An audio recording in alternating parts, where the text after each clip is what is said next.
आपको बता दें कि बाबा राम रहीम के ऑनलाइन सत्संग के दरबार में जयराम सरकार के परिवहन मंत्री, जी हां, जयराम सरकार के परिवहन मंत्री बिक्रम ठाकुर आशीर्वाद लेने पहुंचे थे। सत्संग में बिक्रम ठाकुर ने बाबा राम रहीम से बात की और उनसे चाँद का आशीर्वाद मांगा था। दिवाली से पहले प्रागपुर की नक्की खड्ड में हुआ था यह सत्संग कार्यक्रम।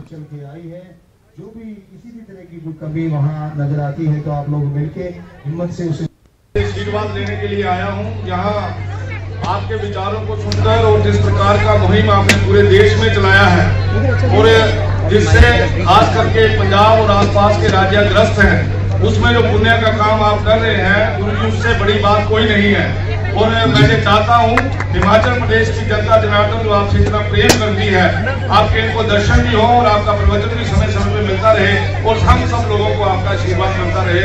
धन्यवाद। आपको बहुत बहुत आशीर्वाद। और जितना भी हिमाचल में प्रदेश की शासन जो चल के आई है, जो भी किसी भी तरह की कोई कमी वहाँ नजर आती है तो आप लोग मिलके हिम्मत से उसे दूर करें ताकि समाज में और खुशियां फैले, अच्छे कामों के लिए आपको बहुत बहुत आशीर्वाद। आशीर्वाद बेटा, स्वागत। और बेटियां अगर आप कोई बात करना चाहती हैं, हमारी बेटियां